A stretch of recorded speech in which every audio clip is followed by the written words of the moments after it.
Vous avez le bon goût de vivre en Bretagne ou d'y passer vos vacances? J'ai une recommandation qui devrait vous plaire. Je suis fière d'être soutenue par le fonds Hélène-Édouard Leclerc, lieu d'exposition situé dans la jolie commune de Landerneau, qui œuvre depuis 10 ans pour mettre la culture à la portée de tous. Jusqu'au 15 janvier prochain, ils accueillent les œuvres, installations, dessins, photographies, collages, etc. de l'artiste Ernest Pignon-Ernest.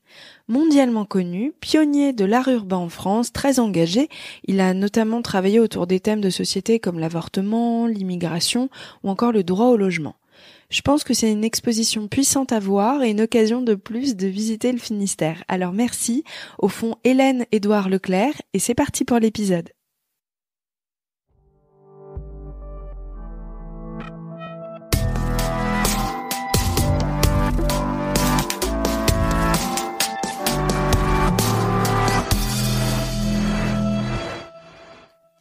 Bienvenue dans La Leçon, le podcast sur l'art d'échouer. Cette semaine, je suis ravie de recevoir l'humoriste et acteur Baptiste Le Caplin.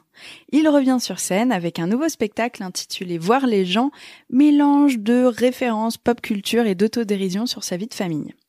En regardant ta fiche Wikipédia, Baptiste, je me suis marrée en m'imaginant la personne qui l'avait rédigée. Je t'explique, tout en tête des références, on parle pas de ta série Pitch sur Canal+, par exemple, ni du fait que Gad Elmaleh ait dit de toi que t'es le meilleur de ta génération, tu vois, ce genre de choses. Non, il est marqué, mais bien avant ça, que t'es supporter FC des Girondins. Et je me suis demandé le sens des priorités Ah, mais tu sais que c'est les gens qui peuvent alimenter, je crois, la page Wikipédia. T'as des trucs, enfin bon, bref. Et donc oui, dans le foot revient souvent parce que il y a beaucoup de suiveurs de foot et comme je suis reconnu comme le fervent supporter de cette équipe qui est nulle depuis pas mal d'années. Enfin voilà, il y a une association d'idées qui est assez immédiate maintenant dans le monde du foot avec Girondins de Bordeaux et moi. C'est pas toujours flatteur, mais bon, c'est une équipe que j'aime vraiment profondément, donc voilà. Moi, mais oui, c'est le foot avant tout. Ce que je trouve incroyable, c'est que du coup, mais quoi que tu fasses, même si tu te démènes, t'enchaînes les cartons, rien ne sera au-dessus. Ouais, mais après, je peux la modifier, je peux complètement modifier la rédaction de cette page. Je l'ai demandé à mon manager plein de fois, il l'a jamais fait, mais il y a des trucs. Enfin, la page Wikipédia, c'est quand même un truc très y a un central. dossier. Hein, les gens vont dessus tout le temps. Donc quand t'as une photo moche ou quoi, puis il y a des conneries de mise des fois. Donc non, il faut checker. Mais merci de me le rappeler. Je t'en prie vraiment. Je suis là pour ça me fait plaisir. Bon, on va en revenir à notre sujet et on commentera un match plus tard, j'imagine. Mais d'abord, ensemble, on va parler d'échecs.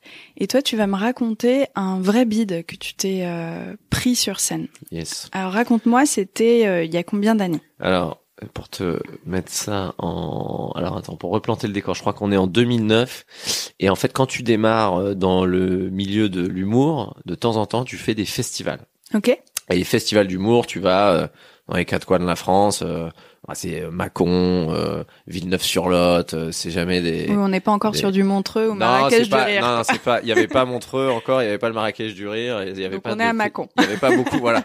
Mais c'est très cool parce que tu vas là-bas, tu passes 3 jours, tu joues 20 minutes de ton spectacle et tu peux gagner le prix du jury, le prix du public. Et même des fois t'as un petit chèque. Ah ouais. Donc c'est quand tu démarres, c'est énorme. Moi, le premier festival que j'ai et j'en avais fait 2-3 et à chaque fois, j'étais souvent en compétition avec Gaspard Proust. Lui gagnait le prix du jury et moi je gagnais le prix du public. Donc c'était j'en avais gagné 3 déjà. J'étais à 3 victoires et donc ça prenait bien, c'est cool. C'est chouette. Et donc en fait, le truc qui est cool aussi, c'est que quand tu gagnes un prix dans un festival, souvent tu reviens l'année d'après soit jouer ton spectacle complet, soit tu fais une première partie genre de Stéphane Guillon, j'ai vu ça, tu vois. Donc c'est quand tu démarres, c'est vraiment un truc cool.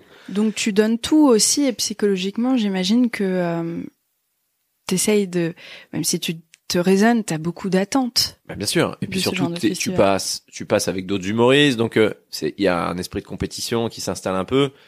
Et puis t'as les phrases redondantes des festivals quand tu gagnes ou tu perds. T'entends, tu sais que Florence Foresti, elle a jamais gagné un festival. Et Florence, pour la connaître très bien, elle me disait, non mais moi ça me tétanisait les festivals, c'est parce qu'il y avait une ambiance trop de compète et c'était chiant. Mais Florence, c'est la phrase, c'est Foresti n'a jamais gagné un festival d'humour, ce qui est vrai. Ok, bah écoute, je vais la garder pour moi, sans même faire de festival d'humour, je vais la chérir. Et donc un jour, on me dit, tu sais, il y a le festival de Rocancourt qui arrive, et le festival de Rocancourt, c'est à côté de Versailles. C'est un truc très très gros. Et je dis, en quoi c'est gros? Il dit, bah, si tu gagnes le prix, t'as 3000 euros.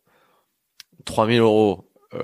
Quand tu démarres, bah non mais moi je sortais d'être animateur à Levallois-Perret, je gagnais 1100 euros par mois. Donc jouer 20 minutes, gagner 3000 euros, gagner un prix, tu fais ah ouais putain, c'est fat là. Mais tu sais, même moi hein, là, ça me donne envie de m'inscrire. Ah bah non mais bien sûr, non mais c'est énorme. Non mais moi, 2009, j'ai jamais eu autant d'argent pour de l'humour. Et donc comme t'as déjà gagné 3 fois avant, j'avais gagné Mâcon, Tournon, Villeneuve-sur-Lot. Et l'année d'après, la même année, j'ai gagné le festival national. Donc tous les prix du public de France se retrouvent à Nantes et j'ai gagné. Donc tu te dis, bon, je serais quand même con de pas le tenter. C'est clair. Je passe les auditions, ça se passe super bien. La directrice me dit, bah on se voit à Rocancourt. Mais mes potes humoristes me disent, bah fais gaffe. Verino notamment me dit, moi mec, j'ai bidé là-bas, mais j'ai fait un tunnel de 20 minutes. Hein. Et il me dit, on est un peu sur le même créneau. Je dis, bah ouais complètement. Il me dit, non, fais gaffe quand même. Oh, mais c'est horrible quand on te dit ça, fais gaffe, tu vois, parce que ça te met pas dans le bon état d'esprit. Non, ça te met pas dans le bon état d'esprit, mais en même temps, c'est gentil et bienveillant, ça t'alerte parce tu sais, on le fait tous, les humoristes, dire attention, tu vas jouer dans tel coin, attention, la salle elle est dure. Public dur, tout ça, c'est des conneries. Les gens disent, ah ouais, Lyon, on est réputé pour être une ville difficile et tout. C'est des légendes urbaines de l'époque d'Edith Piaf, c'est des conneries. En revanche, tu sais que quand tu vas, en Alsace, jouer dans un théâtre où il y a que des abonnés, c'est des gens qui payent pour l'année. Ah ouais. Ils viennent pas te voir toi, ils viennent voir le spectacle du mardi. Tu sais que ça peut être plus compliqué. Mais avec l'expérience, tu le sais. Sauf que là, je suis en 2009, hein.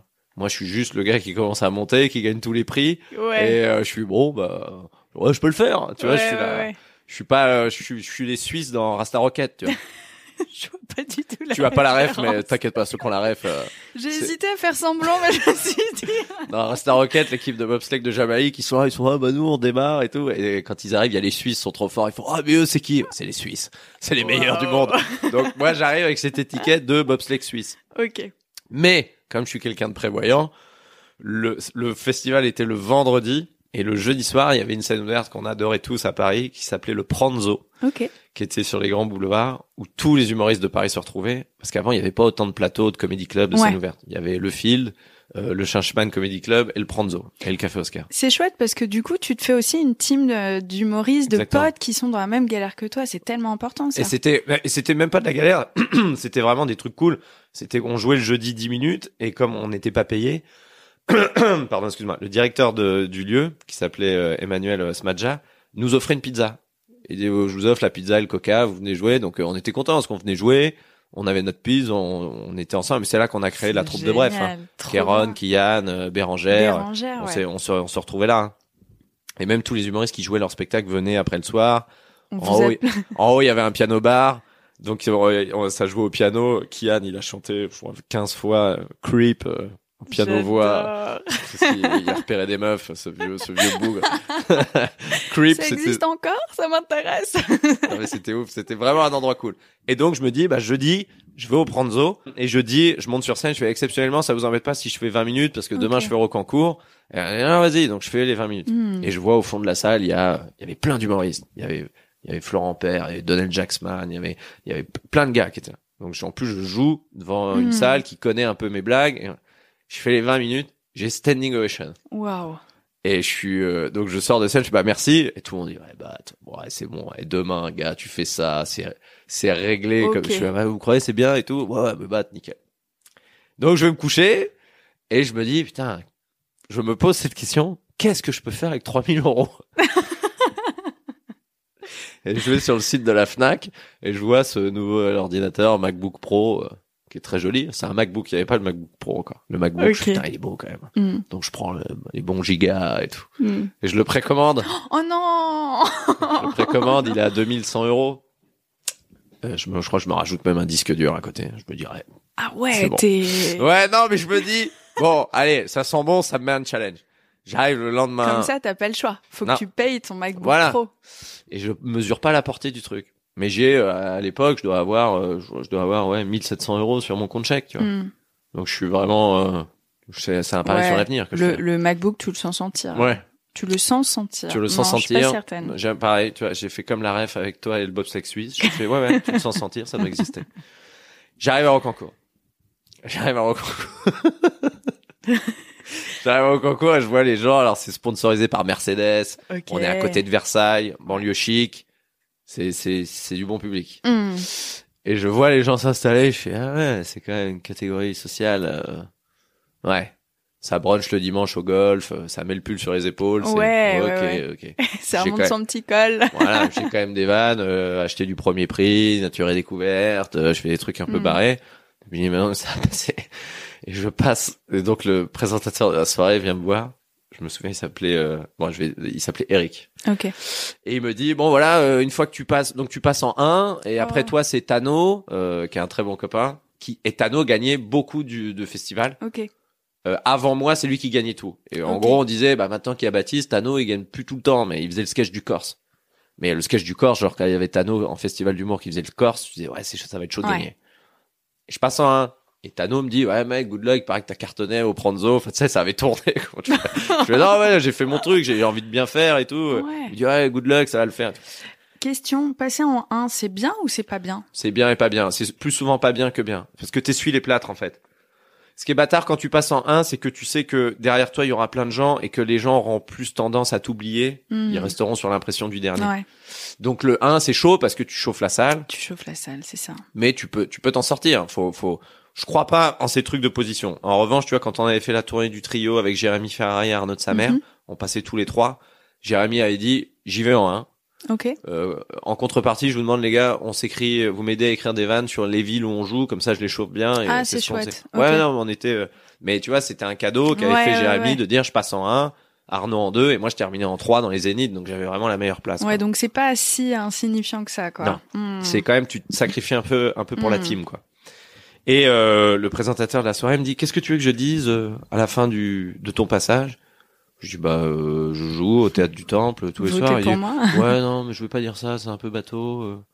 T'as eu quoi comme bac? J'ai eu un bac littéraire, ok. Tes parents, ils habitent où? En Normandie, ouais. Et ils font quoi tes parents? Ma mère est coiffeuse et mon père il est agent d'entretien. Ok, je me débrouillerai avec un truc comme ça. Je me dis ouais, c'est bizarre, c'est un peu plat comme des présentations. Et donc je vais passer. Pour l'anecdote, ma meuf avec qui je suis depuis quelques mois seulement est partie à Cuba en vacances avec sa meilleure amie et 2 potes. Ok. Et je vois une nana qui était au Pranzo la veille. Le Pranzo est vraiment un élément central dans cette histoire. Et une nana très sympa, elle fait alors Aude, c'est le prénom de ma copine, elle est partie à Cuba avec machin et machin. Ouais. Elle fait tu sais, stresse pas, c'est son ex, mais je fais quoi? Je fais comment ça c'est son. Non mais attends. Non mais elle me dit ça, elle me fait ah merde pardon tu savais pas? Ah en fait moi aussi je suis sorti avec lui mais t'inquiète c'était une petite histoire. Je fais, mais... Combien de minutes avant de monter sur scène? 1 heure. Oh putain. Je fais mais attends mais et donc je vais voir mon manager, je dis ouais elle m'a pas dit, elle dit mais non mais c'est mignon, elle voulait pas que tu stresses et tout. Je dis mais c'est pas que je l'appelle. Bah évidemment. Je l'appelle pour Cuba direct. Elle me dit mais non mais je voulais pas que tu le saches parce que j'avais peur que tu me dises n'y va pas et tout, mais non mais je m'en fous de ce gars. Donc moi j'ai un truc de oulala j'ai pas prévu ça, donc je me mets sur le côté, je dis c'est pas grave, je vais aller, c'est pas grave. Je vais réécrire des blagues sur ma meuf à Cuba, tant pis j'oublie mon spectacle. Mais c'est le premier mensonge qu'elle me sort, qui est un peu mignon mais à la fois je dis il était pas nécessaire. Je monte sur scène. Bonsoir au concours, ça va? Bon, les gens veulent pas me répondre, donc je démarre. Okay. Je démarre et vraiment, il y a un silence. Mais il y a rien qui passe. Oh, la vanne 1 passe pas, la 2 passe pas, la 3 passe pas, la 4 passe pas. Et il y a mon metteur en scène et manager qui est là tout le temps. Je le vois en contre, tu sais, il est dans la loge en haut et je le vois, il est comme ça. Tu sais, il a la main sur la tête comme ça et je vois qu'il regarde et il me fait allez, enchaîne. Et au bout de 11 minutes, je sais que c'est mort. Je sais que c'est terminé. J'ai bidé. Mais c'est long. Et j'ai 20 minutes à faire. Hein. Et je suis à 11 minutes. Je me dis, c'est mort, là. Puis ma meuf, elle est à Cuba avec un gars, je sais même pas qui c'est. Enfin, tout. Et vrai. Et je sens que vraiment les gens sont comme ça, ils regardent. Et je suis dans un état, mais je transpire. C'est horrible. Et. Qu'est-ce qui se passe à l'intérieur de toi? J'ai envie de crever. J'ai envie de crever. Puis je suis énervé. Puis je dis, putain, ma vie, c'est de la merde. Pourquoi je pourrais.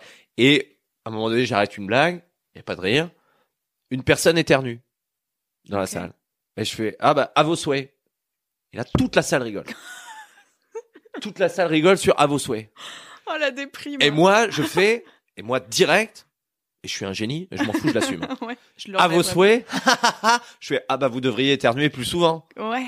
Voilà. Bien sûr. Tu vois, c'est une Bien bonne sûr. réflexion. Ouais. Personne ne rigole. Et moi, je fais, non, mais sérieux, Oh, non, mais ça, c'est drôle, puisque il a éternué, j'ai dit à vos souhaits, vous avez rigolé. Si je dis, vous devriez éternuer plus souvent, ça devrait vous faire rigoler. Et les gens rigolent pas. Et donc, voilà, et j'ai vraiment fait, bon, allez, c'est bon, allez. Et donc, j'ai fini le sketch, je termine. Fin. Donc, il y a le noir. Tellement, le silence est tel que, mon attaché de presse, Louise, est là. Tu te souviens, Louise, du crabe que je faisais dans le premier spectacle?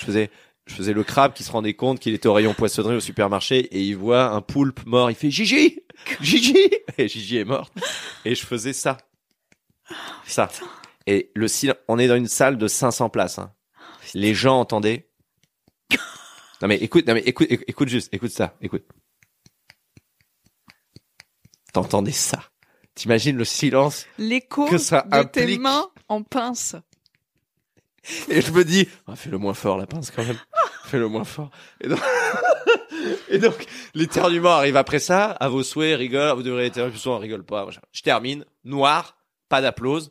Oh, Ça c'est se rallume. Je fais, horrible. merci beaucoup. Voilà, quelques applaudissements. Je sors. Tano, super gentil. Il me fait, mec, putain, c'était dur. Putain, il est vachement bien ton passage. Le présentateur, qui est vraiment un enculé, il fait, mesdames et messieurs, Baptiste Le Caplin. Oh, connard. Reviens, Baptiste. Allez, on applaudit. Et les gens, ils se forcent. Ils disent, Oh, c'est horrible. attends, non, c'est pas fini. C'est pas fini. Je reviens et je le regarde. Je fais, pourquoi tu me rappelles? Et je fais, merci beaucoup. Je salue. Les gens n'ont plus applaudi. Oh. Et il dit, ben voilà, c'était Baptiste Le Caplin qui a eu son bac littéraire. Sa maman est coiffeuse en Basse-Normandie. Son papa est agent d'entretien.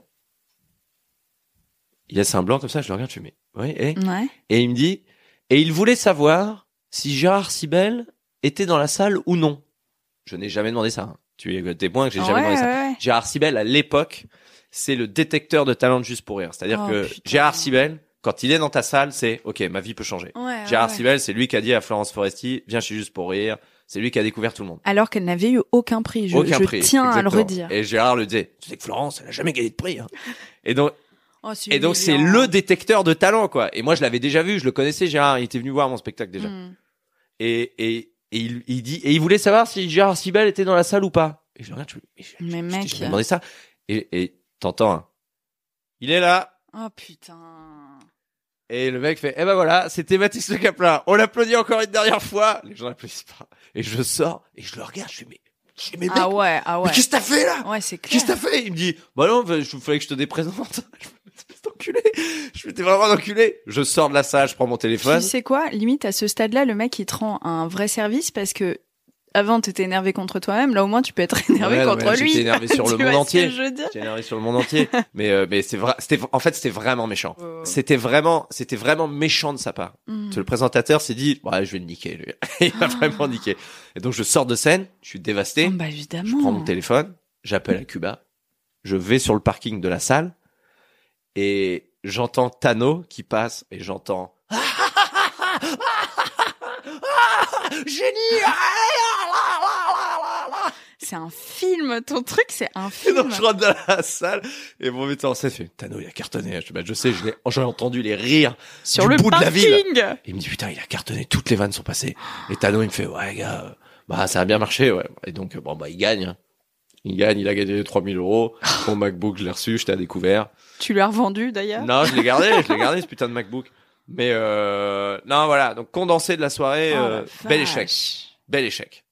Très très bel échec. Charles Nemes, le réalisateur de H, qui a réalisé des films, à la fin on fait un cocktail, donc c'est horrible parce que t'es au cocktail, donc tout le monde te regarde, ils font, hein, tu sais, ils baissent la tête, ouais. et Charles Nemes me voit, il me serre la main et il me fait bonsoir jeune homme, et il s'en va. Et pour l'anecdote, donc 2 semaines après, je fais le Festival national Juste pour rire de Nantes, où tous les prix du public sont conviés, on est 8 à passer, et je gagne. Et Charles Lemez vient me voir, il fait bravo jeune homme, vous m'avez impressionné. Je lui dis mais on s'est vu il y a une semaine à Rocancourt. Il me dit vous étiez qui à Rocancourt? J'étais le gars en 1. Elle me dit, vous étiez celui qui voulait savoir si Gérard Arcibel était dans la salle. Je fais, oui, non, je voulais pas savoir ça. Non. Elle dit, oui, c'est bizarre, pourquoi vous vouliez savoir ça d'ailleurs? Je dis, non, mais j'ai dit, mais qu'est-ce que vous avez tout changé? Mais j'ai pas changé une ligne. Il m'a dit, putain, c'est incroyable. Ce métier est incroyable. Il m'a dit, je ne me souviens absolument pas de vous, à part que c'était pathétique. Tant mieux. Écoute, oui, on n'est pas mis de visage sur cette prestation. Moi, je trouve que... Non, mais tu vois, le monde est fou. La perspective est complètement folle parce que j'ai pas changé une ligne.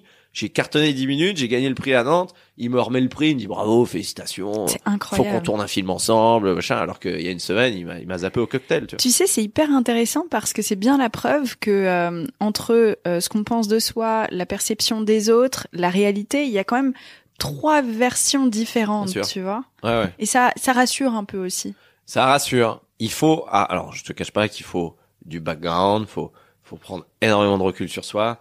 Bon, le contexte de Cuba et ma meuf qui part avec son ex rajoute une dramaturgie, mais je te jure que depuis ce jour-là, ça s'est passé en 2009, ça s'est passé, je vais adorer cette phrase, il y a bientôt, il y a 12 ans, ça s'est passé il y a 12 ans, il y a pas une semaine quand je suis en représentation, en tournée ou quoi, ou quand j'enchaîne les bonnes dates, on me dit putain c'est génial, bravo Bat, là dernièrement Louise et Nicolas Hoyer, mes attachés de presse, sont venus à Courbevoie, ça s'est super bien passé.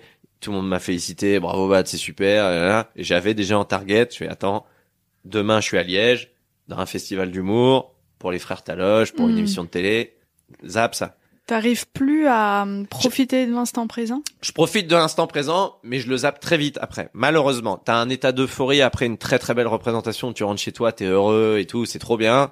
Là, à Lille, là, on a fait le Sébastopol, il y avait Flaubert avec qui j'ai écrit le spectacle, on était dans la chambre d'hôtel, on a parlé jusqu'à 3h du mat'. On rigolait et tout, c'était trop bien. Cool. Et ouais, tu kiffes, tu débriefes, t'es content, ça marche bien, ça faut peut-être le changer, mais puis on parle d'autre chose, puis t'es dans un état d'apaisement, tu te dis putain, on a fait rigoler 1500 personnes, c'est trop bien. Mais le lendemain matin au petit-déj, c'est terminé. C'est terminé. Et depuis Rocancourt, ça a switché. J'enterre. J'ai des pompes funèbres dans ma tête, et ils viennent voir les rires de Lille, ils disent venez, on vous enterre. Bah attendez, non, vous venez là, c'est terminé les gars.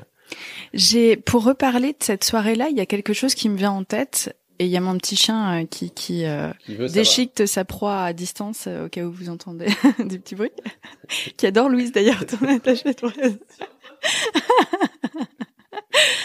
Elle est trop drôle. Moi, ce que j'entends là quand tu m'expliques ce moment-là, c'est que t'étais, peut-être, c'est une hypothèse, mais pas totalement présent parce qu'il y avait la moitié de ton esprit qui était à Cuba, quoi. En gros, tu crois pas? Non, je crois pas parce que j'avais vraiment, après, le rire est mécanique, hein, tu sais, enfin, pas le rire des gens, mais la façon dont tu amènes les blagues et tout, c'est au mot près, hein. Ouais. Là, je le vois, je suis au début du 3e spectacle, mais si tu écoutes mes représentations les unes à la suite des autres, les phrases commencent à se ressembler à la virgule près, même si ça paraît improvisé, on est quand même des robots, hein. Okay. Mais, donc, il faut restituer l'émotion de, je vous le livre, vous rigolez pour la première fois, et c'est ce qui fait que c'est chouette parce que les gens ont l'impression que tu improvises un truc limite, et le rire te donne de la fraîcheur. Okay. Seulement quand tu le fais que tu n'as pas de rire, tu n'as pas de fraîcheur. Okay. Donc tu fais t'as vraiment l'impression de faire du réchauffé. Donc t'es juste moi j'ai 3 cerveaux sur scène. Je fais mon texte, je joue, je fais merde, putain, ça se passe pas bien du tout. Là, ah merde, qu'est-ce que je vais faire? Ah, attends, peut-être qu'il peut se passer ça. Et effectivement, j'avais ce truc de oh là là, quelle galère. Mais la scène moi j'ai joué dans des conditions avec des nouvelles que j'ai appris avant de jouer, catastrophiques, des trucs dramatiques. T'arrives quand même à jouer. Hein. Donc ce qui s'est passé, c'est que au contraire, c'était un exutoire de me dire bon, j'ai cette nouvelle un peu folle de Cuba. Je vais lâcher prise.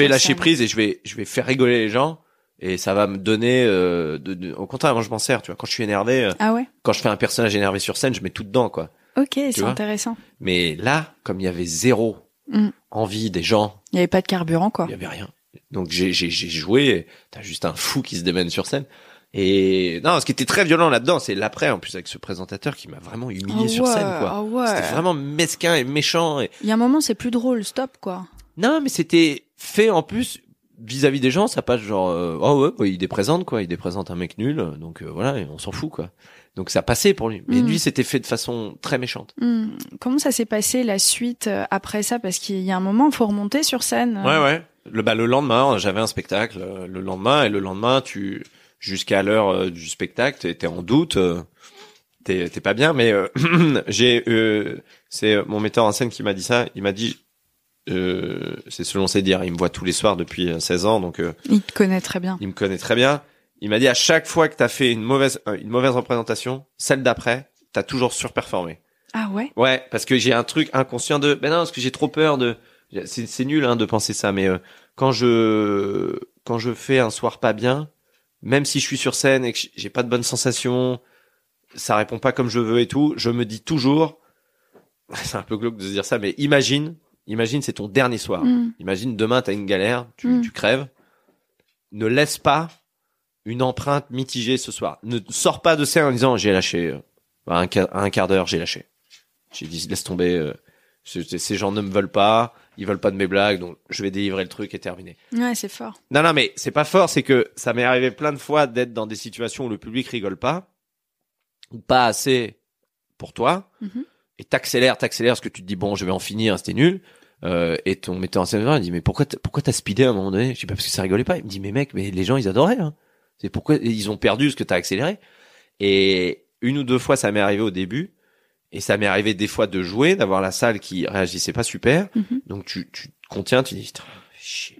Donc tu joues le truc propre. Et j'avoue, je te le dis, noir salle, t'as 5 secondes de noir. Sur scène, tu fais des fuck aux gens, tu fais mal enculer. Oh ouais, il y a un moment faut exorciser. Voilà. Et ça se rallume et les gens se lèvent. Et là, t'es comme un con, tu fais ah merde, vous avez aimé en fait, mais c'était génial. Et tu fais ah pardon, excusez-moi. Oula, si j'ai oublié d'enlever mes doigts. J'ai fait quelques watts, je suis désolé. Merci beaucoup. Et tu sors et tu te dis ah bah non, mais en fait ils étaient juste pas expressifs. Il faut juste se mettre à la place des gens. Ça m'est arrivé plein de fois d'aller voir des copains jouer des spectacles que j'ai adorés et j'étais en observation en disant putain c'est vachement bien, c'est super bien ce qui se passe, mais j'étais pas expressif. Et puis tu peux te faire emmener par l'ambiance générale de la salle.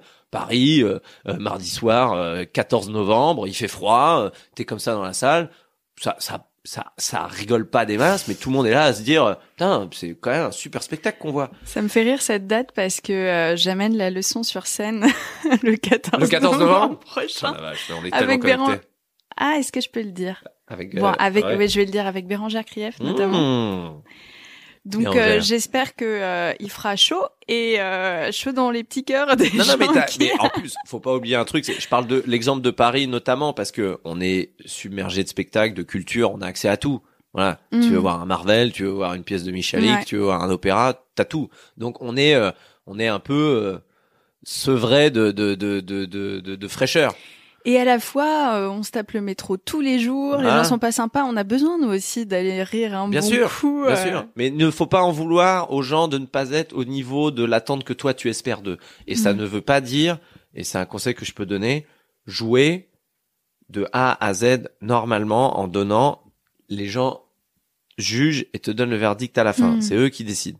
Et ne faut pas leur en vouloir puis la vie quoi, des fois moi j'ai été voir des spectacles, j'étais pas bien et puis je suis sorti, ça m'a fait du bien et c'est cool. Faut juste avoir un petit mot sympa pour l'artiste ou dire t'envoies un message ou tu vas le voir en loge, tu lui dis bravo, c'est cool. Mais mais pareil aussi après ça t'aide à prendre du recul, j'imagine. Bien sûr, aussi mais il y a des choses. Oui, mais après à prendre de la hauteur quoi. Voilà, tu prends de la hauteur. Après c'est pas important. Hier soir, j'ai fait une date qui était un petit peu moins folle que celle que j'ai pu faire.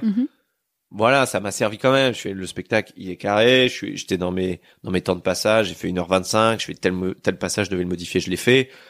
Je suis pas sorti en étant énervé après les gens. C'est une date parmi d'autres où ça rigole moins, mais c'est pas grave. Je sais que celle de samedi, voilà, je vais jouer en Belgique. Là, je suis au taquet.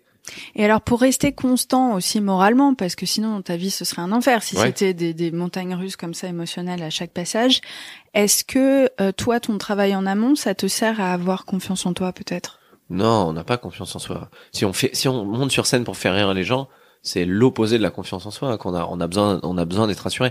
En vrai, tu penses que t'es ultra il y a des gens qui sont très sûrs d'eux et qui montent sur scène mais en vrai si tu fouilles bien, à un moment donné dans ton existence, t'as eu un très très très gros passage à vide au niveau de ta confiance en soi. Ou alors t'as pris une énorme claque dans la gueule et t'as besoin de monter sur scène et t'as besoin d'avoir de l'amour des gens, de faire rigoler. Moi, ce qui me plaît de plus en plus dans ce métier, c'est de m'asseoir à table avec mon Flaubert de trouver des blagues, on rigole et on le délivre aux gens et ça fait rigoler. Et c'est ça qui me motive. L'expérience a fait que maintenant je suis père de 2 enfants. En vrai, je suis sorti de l'Olympia, j'avais retourné l'Olympia. Tu rentres chez toi, ta fille elle se réveille, est-ce qu'il faut lui changer la couche? Et il dit papa, elle s'en fout de l'Olympia. Ouais. Il dit moi je veux du talc. Et je vais me coucher, hein. Sur mon petit cul. Et donc on est que des gens qui font des blagues, hein. Faut quand même se détendre. Je trouve que ouais, carrément. Je suis pas en train de dire. Non, mais tu vois, mais la confiance en soi, le côté de se rassurer ou quoi, dans la vie, après, il y a d'autres choses plus primordiales que ça. On ne reste qu'une c'est ce que je disais à Flaubert, hein. Je disais, tu sais, gars, je sais pas combien de spectacles je ferai, mais dans mon existence, intégrale, je serais que 4 soirées pour Ludovic d'Angers, hein. Il m'aura vu 4 fois dans sa vie. Et pourtant c'est un sacré type, Ludo, hein. Ouais, Ludo c'est un sacré type, mais en vrai je suis 4 soirs dans sa vie, hein. Tu vois, donc faut quand même se détendre la bite, hein. Bah justement, encore une fois, je crois que c'est comme ça, toi, que t'arrives à prendre de la distance sur tes émotions. Oui, et j'en prends vachement plus maintenant aussi parce que vraiment j'ai des enfants, hein. Ouais, ça aide, quand t'as des enfants, c'est eux d'abord et après le reste ça va, mais ça mine toujours. Le truc qui est chouette, c'est de voir que t'as toujours cette excitation de faire plaisir, de quand tu sors de scène, t'es content. Moi, j'aime les choses simples, tu vois, j'aime quand un soir c'est bien passé, on va manger au restaurant avec l'équipe, c'est cool, on rigole, on est plus détendu, on est plus à dire, j'aime pas, quand le soir s'est bien passé, tu vois, ok, ça s'est bien passé, c'est cool. Alors, comment ça va? Alors, puis on déconne, on rigole, on parle d'autres choses. Ça va, toi? Et tu construis des trucs. Ce qui est chiant, c'est que quand ça s'est mal passé, moi, j'ai tendance à extrapoler un truc qui s'est mal passé et à le sortir en étant énervé, en essayant de faire rigoler les autres. Voilà, un soir après Courbevoie, j'étais en concurrence pour avoir un énorme truc de boulot que j'ai pas eu. Oh. Ça a niqué. Tu reviendras d'ailleurs semaine prochaine pour un prochain épisode. Non, mais ça a niqué ma soirée un peu. Mais tu vois, j'étais énervé, mais bon, tu vois, je savais qu'il y avait tout le monde à table, je voulais pas niquer la soirée, donc je suis parti, genre 10 secondes, je suis revenu, j'essayais de me calmer. Mais après, voilà, ça passe. Mais tu sais, ça fait du bien aussi de se dire ça parce que quand on te voit sur scène et que tout le monde applaudit et tout, il y a une sorte d'énergie un peu, tu vois, c'est pour ça que je fais la leçon. On te regarde, on dit, waouh, quel succès. Tu vois ce que je veux dire? Et ça fait du bien aussi de se dire, bah ouais, mais même quand ça cartonne, on a toujours dans un petit coin de sa tête la trouille que ça ne fonctionne pas la prochaine fois et ça fait partie de la vie, quoi. Après, il faut pas, alors j'ai tendance à extrapoler le côté négatif, je le fais moins là, mais quand j'enchaînais les bonnes représentations, j'étais plus à dire à Slem, mon metteur en scène, je dis attention à la date où ça va mal se passer. Et tu vois, je suis plus à dire, il me dit t'as vu, ça a cartonné, ça a rigolé tout le temps. Je dis ouais, mais voyons est-ce que le spectacle est suffisamment fort pour que quand une ville sera dure, je passe quand même une soirée sympa, pas une soirée cata. Ouais. Est-ce que ce spectacle est suffisamment fort pour m'éviter une soirée cata? Hier soir, je te dis, j'ai joué dans un contexte où le public était âgé, on est à 70 km de Paris, c'est une salle des fêtes, c'est un centre de vaccination qui se transforme en théâtre. Tout est réuni pour que ce soit un peu glauque. Et la soirée s'est bien passée. Okay. Je sais que c'est pas la soirée de l'année, mais au moins, je sais que j'ai suffisamment travaillé pour que je passe un soir correct. Mais ça, c'est grâce au marketing. Une place pour Baptiste, un vaccin offert. Non, mais c'était hyper smart en même marrant temps. Parce que, non, mais en fait, les gens attendaient dehors, ils faisaient la file d'attente du centre de vaccination. Bon, bref. Mais c'est des dates, il y a des dates génialissimes. Quand tu fais la tournée, la vraie tournée, tu vas à Lyon, tu vas à Lille, tu vas à Bordeaux, tu vas à l'Olympia. Ça, c'est les soirs bonus. Mais tu vois, le lendemain de mes 5 Olympias pendant Origine, le lendemain, j'étais en Vendée, dans une salle de 300 places entre Saint-Jean-de-Mont et je sais pas quoi. Et là, tu sais vraiment. Après, je jouais à Flaine, en montagne. J'avais la tête qui tournait parce qu'on était très haut en altitude. Il y a 200 personnes. Et ça, c'est la vraie vie. Okay. Ça, c'est la vraie vie. Tu sais vraiment si t'es paré ou pas. L'Olympia, c'est facile. Entre guillemets, hein. C'est facile. T'arrives à l'Olympia, tu joues, les gens sont à l'Olympia, ils sont prêts, tu rentres chez toi, t'es à Paris, c'est cool. T'es à Flaine, en altitude, 200 personnes. Tu manges dans un restaurant de raclette tout seul avec ton équipe et tu fais ta raclette tout seul. Et tu vas te coucher à l'hôtel. Une raclette pour un, s'il vous plaît. Non, mais là, tu vois les vrais et tu vois ceux qui aiment vraiment leur métier. Qu'est-ce que tu aurais envie de dire à Baptiste qui est sur le parking de Rocancourt et qui est pas bien? Bah, je le vois des fois avec certains jeunes humoristes qu'on bidé ou qu'on fait un truc. Je lui dirais, gars, c'est bon, baisse la tête. Tu vas en chier, enfin, j'en ai chié 2-3 jours, hein. Mais tu vas en chier, je lui dirais, tu vas en chier 10 heures. Ouais, 10-15 heures, ça va être relou. T'as 10-15 heures de relou. Baisse la tête, ça va passer. Mais en plus, moi, je bois pas, je fume pas, je me drogue pas. Souvent, des mecs qui prennent un bide, ils se prennent une cuite, ça passe un peu. Moi, je l'ai en frontal. C'est le gros défaut de cette hygiène de vie irréprochable, c'est que je me prends tout dans la gueule. Hein. Enfin, si je peux me permettre, la gueule de bois le lendemain, elle est pas ouf non plus. Non, elle est pas ouf non plus, mais t'as un truc de soirée où t'es socialement au cocktail. Ouais. Moi, j'ai mon eau pétillante et les gens me regardaient. C'était pas terrible, hein. Je fais, oui, merci. Donc tu sais, t'as pas, je vais dans une caisse avec des gars, je me roule un ouin. Ouais, c'est pas grave. Non, j'étais juste moi là et ma sampé. Bon bah voilà. Hein. Aïe aïe aïe. Voilà. Mais c'est pas grave, Eh non, c'est pas grave. Et vraiment, je crois qu'on a tous vécu des moments comme ça. Mais je me dis, aïe aïe aïe, ça donne envie de te mettre un petit plaid autour de toi durant cette après, soirée. Faut pas non plus. Mais voilà, c'est que, comme tu dis, c'est la vie. Demain, le jour se lève aussi. Hein. Ouais. Mais tu vois, là, on est dans un cadre idyllique avec toi, avec ta voix douce et suave et rassurante, ça fait plaisir, c'est gentil, mais même là, en recevant ça et en me disant ça va arriver et tout, voilà, tu vois, mardi, j'ai fait un super spectacle, mercredi, en me disant attention, ça peut se passer moins bien, ça s'est effectivement un peu moins bien passé, mais c'était quand même très bien, mais c'était pas au niveau de ce que j'espérais. J'étais déçu une heure, tu vois, j'étais là, bien sûr. Chier, putain. Donc t'attends, mais je me dis, c'est ce qui fait que j'ai encore la gouache pour continuer. Ouais, de ouf. Le jour où tu t'en fous, je crois que c'est le moment d'arrêter. Moi, j'ai vu un gars très connu passer sur scène, jeter son sketch, c'était pas ouf, il s'en foutait. Je me dis, quand même, là, ça sent bientôt le best-of, là. Ouais, j'ai eu un moment où, avec la leçon du merci, c'est revenu. Je crois que je patinais un peu et j'étais, ah ouais, c'est cool, il y a tel invité qui va venir. Alors qu'avant, c'était toujours une joie, tu vois. J'ai commencé à un peu m'inquiéter à ce moment-là. Ouais, mais c'est une autre forme de plaisir. Tu vois, t'as d'autres trucs. Il y a des trucs que tu connais, c'est normal. Tu peux pas. C'est comme le mec qui va tous les jours à Disneyland. Enfin, tu vois, il y a des gens, ils y vont une fois par semaine. Hein. Des adultes, qui ont pris des abonnements, qui font la queue pour aller voir Dingo. Et qui connaissent It's a Small World jusqu'au bout de la chanson. Donc c'est pareil, la magie part, mais t'apprécies autrement. Mais c'est pour ça. C'est comme l'amour. Ouais. Voilà. Après, t'éteins la lumière, tu mets des perruques, voilà, tu utilises des accessoires. Tu veux qu'on coupe cette partie-là? Non, c'est bon, tu peux la garder. Ok, d'accord. Si on parle que c'est toi de bibliothèque, ça passe bien. D'accord. Bah, faut que ton attaché de presse quand même valide. Ouais, Louise, on a parlé de la monotonie dans le sexe.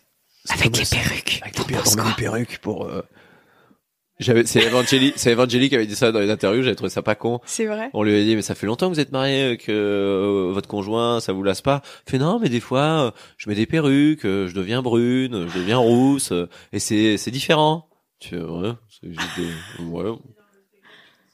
Oui, non, c'est bon, t'inquiète, je peux vous garder. On va pas spoiler ton spectacle. Qu'est-ce que t'as envie de dire aujourd'hui à quelqu'un? Alors, tu l'as un peu dit, mais à quelqu'un, et d'ailleurs qu'importe sa profession, qui là vient de se prendre un refus pour le taf qu'il voulait, qui n'a pas réussi son projet comme son boss l'espérait, et qui se trouve un peu justement, tu vois, dans cet état pas agréable, nuageux, brouillard, je suis déprimée. Bah la phrase de ça amènera autre chose, si c'est pas ça c'est autre chose, que m'a dit mon attaché de presse après la date à Courbevoie quand j'ai perdu cette opportunité professionnelle. On dit bah c'est pas grave, ça sera autre chose.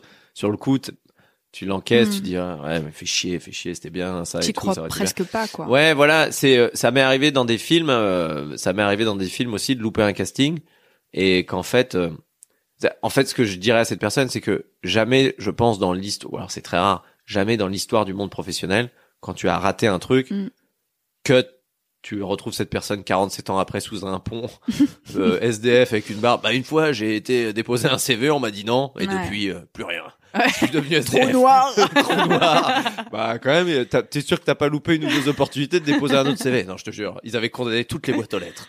Il y avait plus rien, on pouvait plus passer. C'est terrible, hein. Donc voilà. Sacrée histoire, hein. T'as toujours le moyen t'as autre chose qui va arriver. Donc, c'est un échec, ça tombe. Pardon. Non, t'inquiète. Donc ça tombe, le coup près tombe, c'est non. En vrai, ça amène autre chose. Tu vois, le casting, mon premier film, je l'ai eu comme ça. Mon agent m'envoie sur le casting de Radio Star, le film de Romain Lévy, et pour le rôle principal. Mais tu vois, je lis le descriptif du rôle, je dis, il est brun. Il est brun, cheveux bouclés, c'est un mec, tu vois, qui a de confession juive. Je suis blond aux yeux bleus. J'ai rien contre. Hein, à la limite, Ashkenaz. À la limite, Ashkenaz, mais tu vois, je lis le profil, je dis, c'est pas vraiment mon descriptif. Puis voilà, c'est une projection de Romain Lévy, qui est un petit gars avec un peu bedonnant et tout. Je correspond pas au gars. On me fait, non, pas grave, passe le casting. Je passe le casting, je le rate. Ok. Mais je dis à mon agent, mais t'es con. Pourquoi, enfin, je savais que j'allais pas l'avoir. Et il me dit, la directrice de casting, t'as trouvé très bien. Elle veut te voir pour New York. Ah ouais, c'est intéressant, ça. Ah bon? Et je fais New York. Mon premier film, New York. Ouais. Tu vois? Donc ça amène autre chose. Ouais, comme quoi, dans la vie, on sait jamais. On sait jamais. C'est ce que je dis, tu vois. Jérémy Ferrari, il avait un casting pour une série Canal et tout. Il me dit, putain, je le sens pas, je vais faire un avocat. Je suis nul, je le sens pas du tout. Je dis, mais vas-y, gars, vas-y. Parce que cette personne va te voir, dire, ah, il y a un truc. Il y a un truc.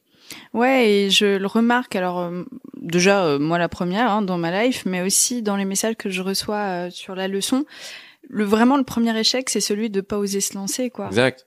Ouais, et tu vas te planter. Dans l'humour encore plus, c'est dur, tu vois. Il y a une comédienne belge là qui est incroyable, qui s'appelle Sarah Grosjean, qui est dans le Cactus, qui a une émission qui cartonne. Elle ose pas se lancer sur scène. Elle me dit parce que ce que je fais, j'aime pas, je sais pas ce que je vais raconter. Je dis mais tu vas te planter. On va se planter. L'humour, c'est je fais cette blague, c'est pas drôle. Ah, ok, je vais la modifier. Et t'en fais une autre. Et le lendemain, tu reviens, il faut que tu modifies cet échec. L'échec fait partie du process du humoriste. C'est ça qui est dur. Faut se planter pour y arriver. La rançon, la petite récompense à la fin est quand même cool. Je sais que j'en chie là, mais je sais pourquoi j'en chie. J'ai 10 Olympias en juin. Je sais que quand mes parents seront dans la salle, mon père, il aura son badge, il sera content. Si j'arrive à lever la salle à l'Olympia, je sais que ça aura valu le coup de chier dessus à Rocancourt, de chier dessus à 70 km de Paris. Et puis surtout, si je peux me permettre, t'as encore ce crédit pour rembourser ton ordinateur. Exactement. De précommander jamais. Le précommander, putain, mais quelle erreur, mais quel con, ça. Tu sais, je crois que c'est vraiment la grosse leçon de cet épisode. Ne précommandez pas avant le résultat du concours. Merci beaucoup pour cet épisode à la fois très drôle et très intéressant, et je pense qu'il va en rebooster plus d'un et surtout déculpabiliser, quoi. Ouais. Donc voilà. On va te voir sur scène. Bah, si vous voulez. Il reste des places ou? Il reste quelques places au Café de la Danse. Ça va être plein, je pense, très vite. Donc, il y aura l'Olympia après en juin. Ok. Il y a 10 Olympias. 10 Olympias? 10, ouais. Wow, c'est un peu la classe, ouais. Je me suis fait insulter par énormément d'artistes internationaux. On me l'a pas dit, mais... Ah ouais? Ouais, parce qu'en fait... Parce que tu piques leurs dates? Bah non, parce qu'en gros, ils décalaient toutes les dates. Ils disaient, décaler en juin. C'est pas possible. It's not possible. There's a guy who plays 2 weeks in Olympia. Who the fuck is this guy? Il y avait vraiment des... Justin Bieber. Non, mais il y a He's not yummy, alright? Il y a des gros noms qui m'ont insulté, je crois qu'on dit, mais c'est qui ce con, là? Ah ouais? Donc, ouais. Et donc, j'ai été sympa, je crois que pour un artiste, mon producteur m'a pas dit qui, hein. Mais pour un artiste international, j'ai lâché, je crois, un dimanche. Et du coup, je joue 2 fois le samedi. Je joue à 16h et 20h. Ok. Il a intérêt de te dire le nom. Oui. Merci beaucoup. Et à très vite. Merci. J'espère que cet épisode vous a plu et vous a fait réfléchir. Si vous voulez suivre les aventures de La Leçon, followez-moi sur Instagram, Paulette_Grisoni, sur Twitter, podcast LL en majuscule, ou sur Facebook, La Leçon Podcast. On se dit à très très vite pour un nouvel épisode.